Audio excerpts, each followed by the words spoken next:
All right, let's go over vision transformers, or ViTs. So, before vision transformers, there were convolution neural networks, and I mean, there still are. I don't know why I said before, but so like convolutions have always been the go-to thing. So let me scroll down. So convolution, probably seen it before, but you have an image. So you have an image. We will, and the image is split into pixels. So I'm just gonna draw that out here. And then you have a kernel, and the kernel, I'm gonna make this a 2x2 because it fits nicely in a square. But this kernel is essentially applied over this the whole image, frame by frame, using a sliding window technique. So that would look like this. So the first thing would be that. So you apply the kernel here, and then this will output. It's a position-wise multiplication. So you have the image, or the piece of the image, which is a 2x2, and then you multiply that with the part of the image, or with the kernel. So, and each of these are values. So like 1, 2, 3, 4, 5, 6, 7, 8. I don't know. And then that results in a 2x2. So, because you're doing position-wise multiplication. So that'll be like 5, and then 12, and then 21, and 32, I think. Whatever. And then what you do is you will sum that up. So all these will be summed up to a single value, or so that'll be, I don't know, whatever that value is, and then that'll be 1 pixel. And then you will do that again right here on the next 2x2. And you keep sliding that over 1 pixel at a time, unless it's defined otherwise. You can move it, if you really wanted to, you can move it the whole, you can move it however many times you want. But you slide this window over and over and over again, and then you go down. So eventually, and it also goes down 1 pixel. So once it gets here, it'll slide down by 1 pixel, and I'll change this to like green. So it'll go, that's red, it's not green. So it'll go right here, and then it'll keep on going until it reaches the end, which is the last one, the last 2x2.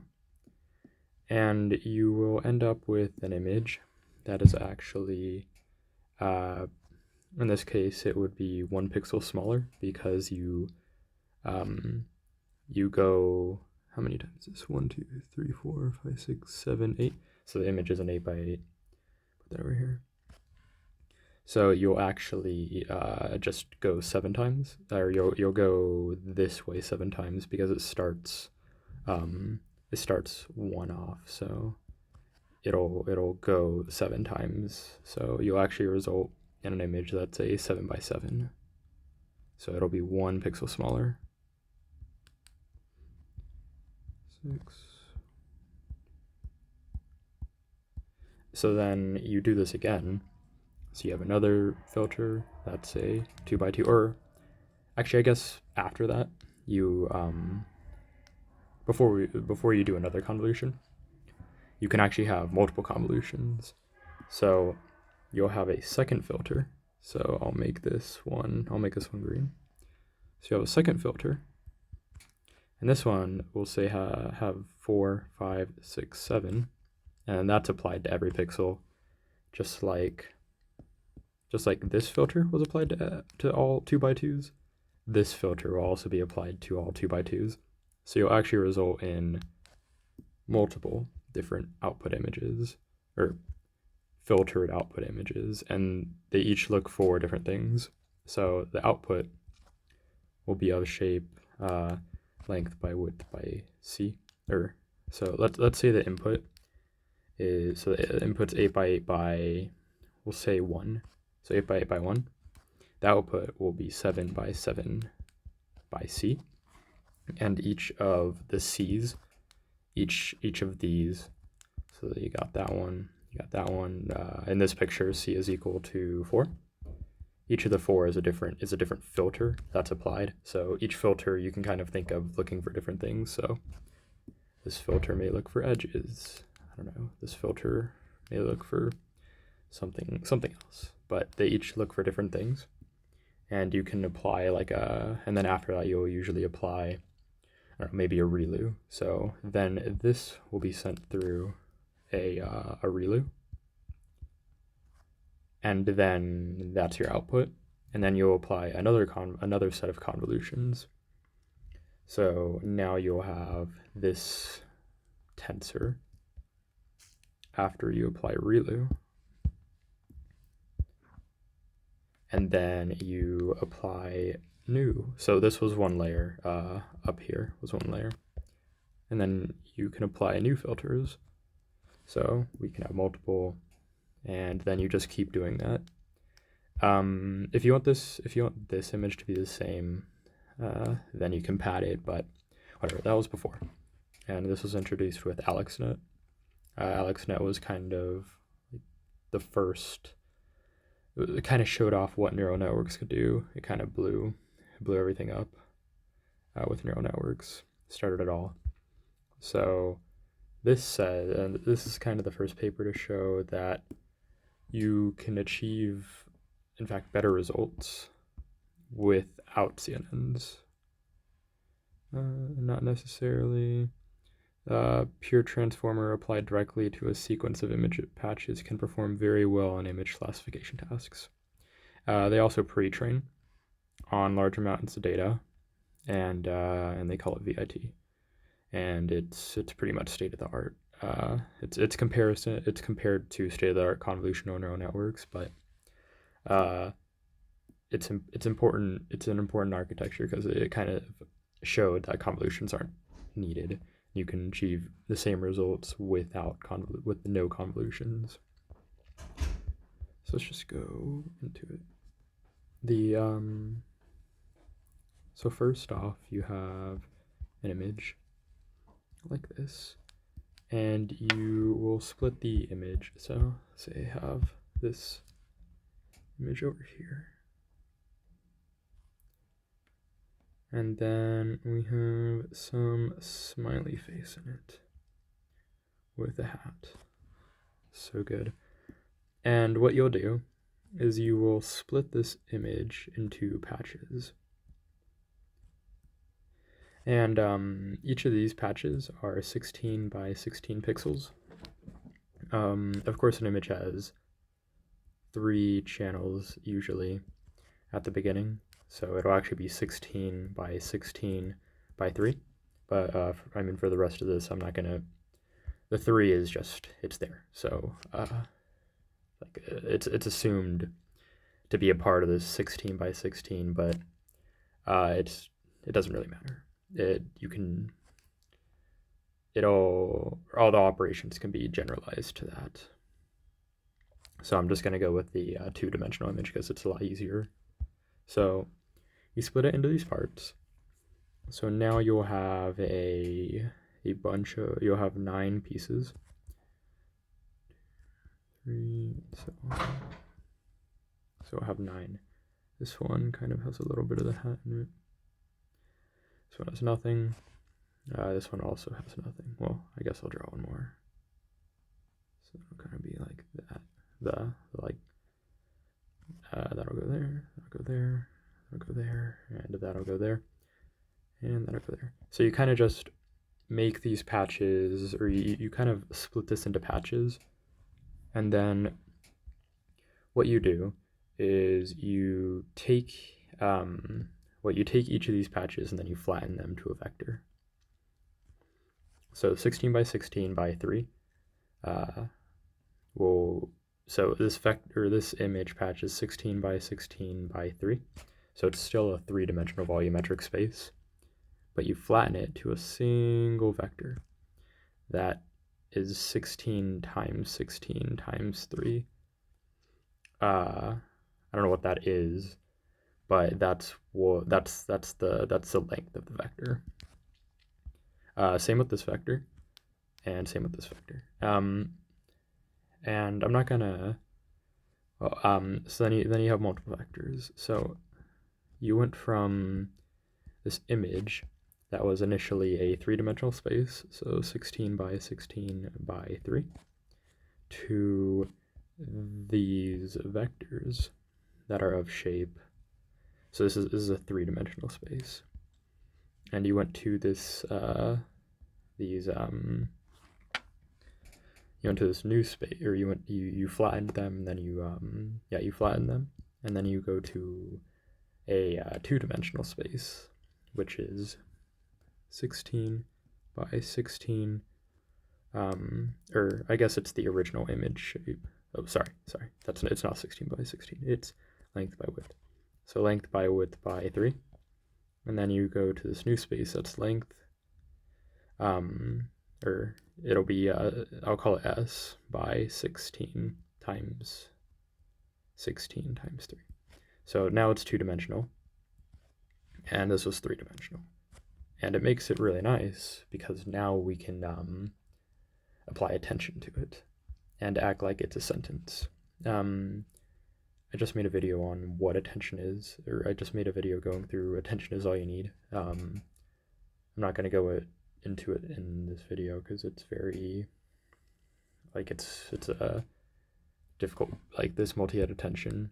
It was made for sequences, and I think it would be good if you get a good understanding of multi-head attention, because that's what this thing is based on.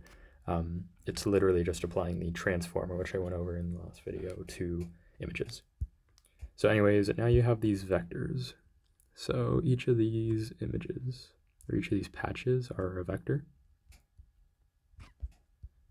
So on. After you flatten them, and right here it's not flattened, but you flatten them. So flatten patches, and then you linearly project them. So you'll have this this flattened vector, and then you send it through a feed forward layer, which gives you another vector. And this can change the shape if you want. It can also not change the shape. But it's better to throw something through a feed forward neural network or a feed forward layer rather than just putting the image straight through the model without encoding it in some way. Additionally, they have they add positional embeddings, and that keeps it the same shape. And positional embeddings work like this. I'll go ahead and talk about this a little bit.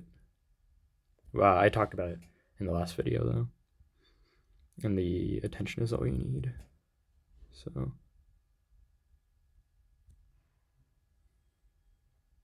I won't add another one. So essentially what you can do is you can have sine waves of that are different frequencies. So this will be frequency F, this will be frequency 2F, this will be frequency 3F, and so on. And then what you can, so now you have three different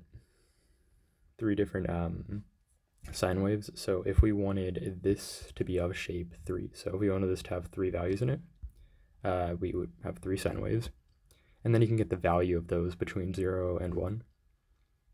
Then you can get the value of those sine waves, and you can sample them. So if I sample them here, here, here, and here, up to a point it will start repeating. And then I will have so at these points, I can take the value of the sine wave and put them in a vector. So this top sine wave, will go into this. So I don't know what that value is. I don't know, 0.1, whatever. This one's probably 1, and that one's probably, I don't know, a half or something like that. And then you do the same for this vector. And then you get a size that is of shape S, and S is going to be my sequence length. So the number of image patches in this case is 9. So S is equal to 9. That's just my sequence length, which I'm going to denote as S. So you'll get 9 of these vectors. S is equal to 9. And then you will have, so now you'll have 9 vectors that you can add to the original encodings. So if I have these 9 vectors initially, I'll draw them down here. So 1, 2, and so on, all the way to 9. And these are the images, or the flattened images, flattened patches. And then I add a, I guess it would be better if I had it on top. Put it there. And then I add these positional embeddings that are the same shape that I get from the sine waves. So these will be positional.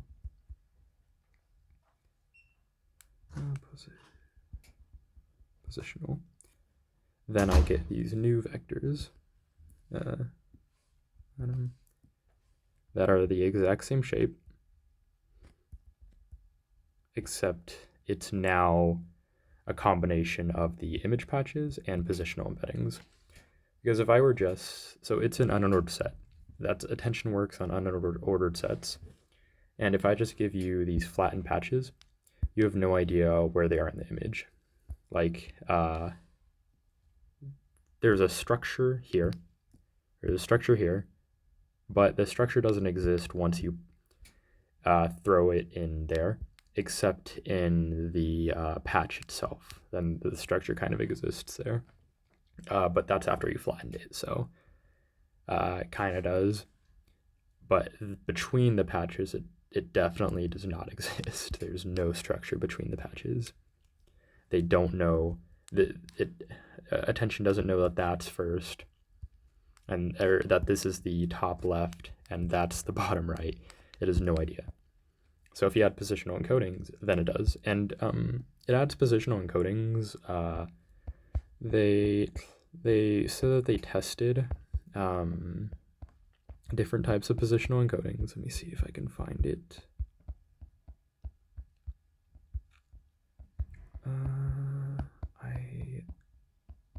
One sec.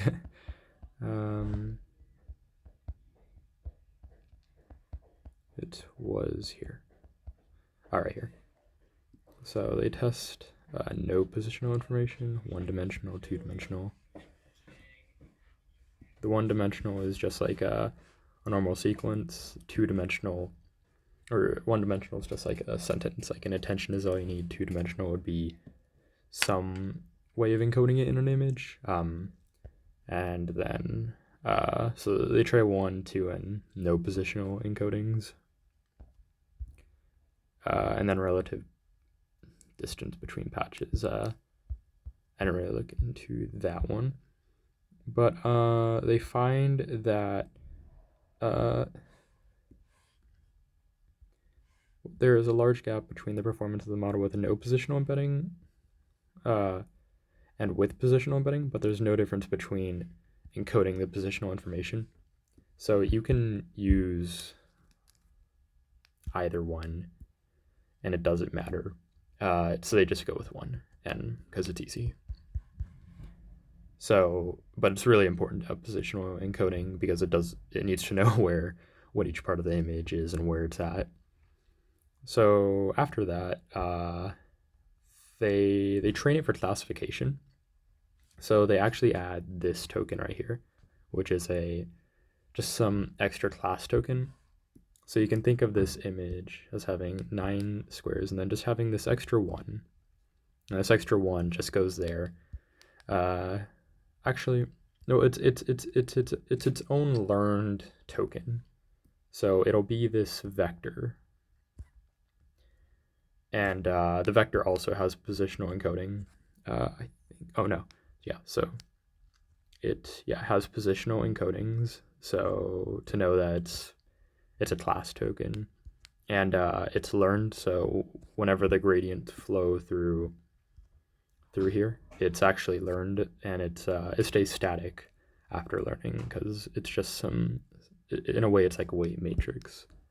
So you learn that, and then you send the tokens through the through attention. So that's what this transformer encoder is. So once you have the flattened patches, you add positional encodings. Then you have these, what I showed is blue. These patches with positional encodings. So now it knows where it's at.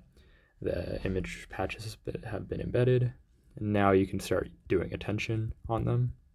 And it literally uses the exact same architecture as a transformer, where you normalize it. And actually, in this case, it uses group norm, not batch norm. So I'm not going to go into kind of how group norm works, but it uses group norm or instead of batch norm, which is kind of where like a computer vision uses a lot of group norm, not batch norm, because I think it's more stable. So you normalize it, and you take this, and then you feed it through the multi-head attention, like in the attention is all you need video, and then it takes this residual, it adds it to the output, normalize it again, take do an MLP, and then take the residual, add it to the output. And the MLP is I have it down here. So you do I think the MLP is the same, where you take this sequence,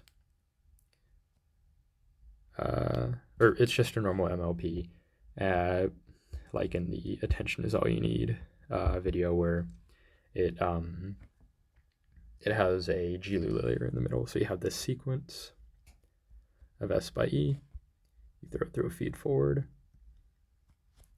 and then you get a sequence out, or I showed it like this, S by E, because it makes it easier. And then you get S by 4E, and then you do GLU, which is just an activation function, and then another feed forward. And then that projects it back down to the original size of shape E. And that kind of prepares it for the next layer, but also, and it's easy to work with in a higher dimensional space. That's why it projects it to 4E. So it just gets it ready for the next layer. And you do this over and over again, and you do it L times. So it comes out here, goes back in, and then you do that L times, or you have L of these transformer encoder blocks. And notice how it doesn't have a decoder, because if you remember, this would actually output some sequence, S by E some encoding, and then we would feed it through this decoder, which would then output the output sequence. But in this case, we don't need that, because we only need to encode something. We're only encoding two classes, so we don't need a decoder. So then what they do, or then what will happen is it'll output a sequence of the same length. So it'll have these tokens, these 9 tokens, or 10 tokens, because it has this class token. And it just removes these. These are not needed. And then it takes this class token, feeds it through an MLP, just some linear layer, and then it applies a softmax, and then you can get your class from that. So it kind of condenses all the information to this class token. The class token is fed through, comes out here, and the information from here should be encoded into that class token. So it's condensing the information of the image into the class token, and the MLP kind of decides. The MLP decides what class that is, given that encoding. And yeah, it's a pretty basic structure. There's not that much to it, but the reason this is so important is because this architecture is actually used a lot in computer vision. So what you will have is I don't know, you may have something like for example, in some of the diffusion models, you'll have an image that you're doing some operation on, probably a unit. You send it through a convolution,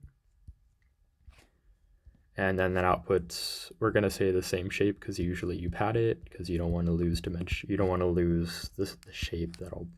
Makes it annoying because then you have some nasty shape that you got to work with. So you usually just pad it so it's the same shape with the convolution. And then say and then you split this into patches. So you'll have 4. I'm going to split this into 2x2 patches. So you have 4 of those. And then I'm going to copy them. And put them over here. So you'll have these 4 patches. And the 4 patches are then thrown through or then flattened. Or you can either flatten them or keep them the same shape. It doesn't matter. If you keep them the same shape, you can use a convolution. If you flatten them, then you can use a multi-layer perceptron. But I'm going to flatten them in this case because that's what they do in this paper. And then you apply the transformer. So you apply transformer. And then you get the tokens out again. So and then you unflatten them. So unflatten, and then that'll give you these patches again.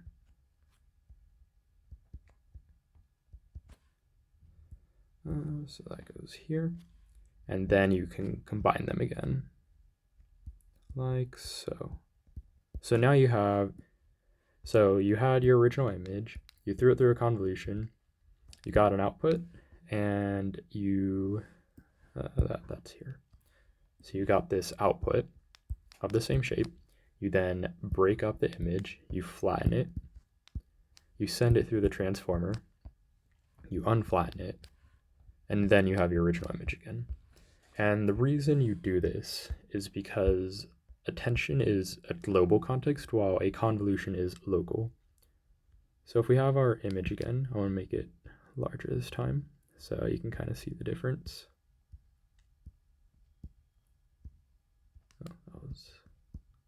Okay. So if we have a convolution, which I'm going to make 2x2, it only looks at this part, and then it'll move over 1, and then it only looks at the next part. And the context it has is this 2x2 part right here. It's this little 2x2 part. This convolution has no idea what's going on over here. And it doesn't necessarily need to know what's going on over there, but it has no idea what's going on over there. So that's one of the issues with a convolution. And you can make it more global than that. And that's what attention does. So like this 2x2 will output this 1 pixel. So you'll have these 2 pixels there. And this pixel is only based on these 4 pixels here. Meanwhile, attention does not. Copy that. So attention would find, so if we break this up, then you'll have a ton of patches. And I guess we can break them up into larger. So what is this? That's 6 by 6. So we can break them into 3x3 patches. So we're gonna have these 3x3 patches. And then if we make this a sequence, which is how attention deals with these, then it'll be a sequence of, I'm just going to leave them as they are. You can flatten them or whatever. And then attention will find relationships among all of these. So it'll be so whenever you compute the queries, this will be the query key matrix. It'll be a 4x4 matrix and it's based off the relationships between the patches. So it'll be 1, 2, 3, and 4. 1, 2, 3, and 4. And then it finds the relationship among all the patches. And then you apply the values. But as you can see, this is global. It can look at everything and find relationships between everything. The convolutions are not. The convolutions are very local. And it's good to have both contexts. So using both is very beneficial. And sometimes actually not needed to have a complete global context. So you can actually make attention a lot nicer, because attention is quadratic. It's very expensive, but you can make it a lot cheaper. Let me try to erase this. Nice. Okay, so you can make it a lot cheaper by doing it within all the pixels in the patches. So if I break this up into the 3x3s again, which are up here, so I'm just going to take that. Then what you can do is you can compute attention on each pixel in there. So this will be a 9x9 matrix instead. And so on. So this will be 9x9, the query's keys. And this will also be a 9x9 matrix, but they don't know about each other. So you can do it either way.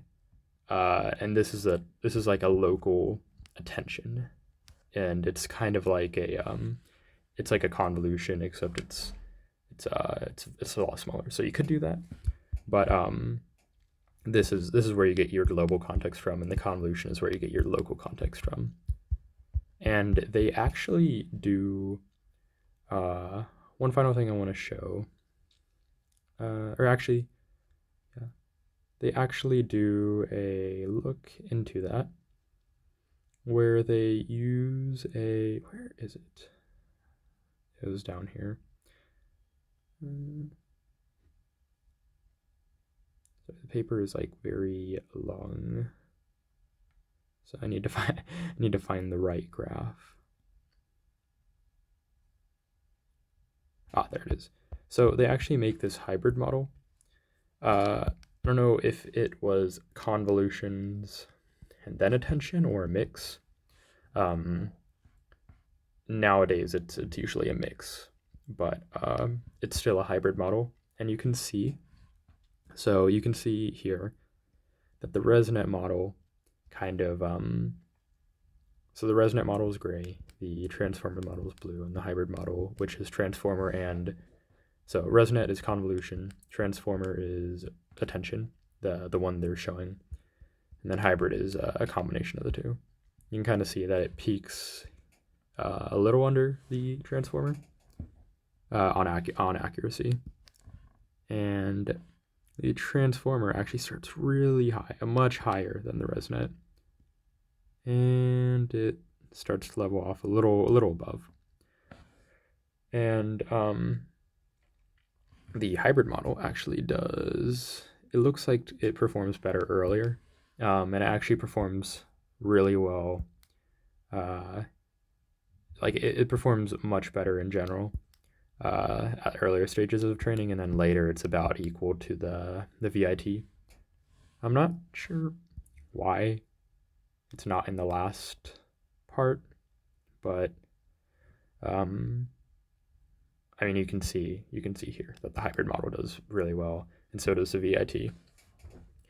And they perform. If we look, and all the tasks, the ViT performs or outperforms the ResNet model. So that just shows that you don't need convolutions necessarily, but nowadays you use both. So it's kind of cool to see that they found, or that you can outperform convolutions by just using attention. And then one final thing I want to show is how they visualize the attention in the middle layers. So it kind of works by blocking out parts of the image that doesn't matter. So you can see here, it kind of looks at the dog and it blocks out the rest. Same with the plane. And then the snake kind of like blocks out around the snake. And that's how you would expect attention to work, where you give it a sequence and then it kind of blocks out parts of the, or it kind of pulls from the sequence what it needs. It's kind of what it's doing here. You give it an image and it kind of pulls parts from the images that it needs, and it doesn't care about the rest, because this is a classification, so it's gonna want to know more about the dog or about the plane. And the reason you use convolutions is it can kind of find the inner details. What dog is this? And make it easier, because like kind of blocking everything or kind of blocking stuff out won't really help you with that very much. Like it'll help you find global structures, that it is a dog, not necessarily what type of dog it is. So that's why you need both convolutions and attention. So anyways, that is the ViT. I kind of want to go into something else next time, which is an autoencoder using a ViT. So I'm going to talk about that next time. I think it'll be cool. And that's why I wanted to talk about the ViT before I talk about that. So anyways, let me know what you think about the ViT.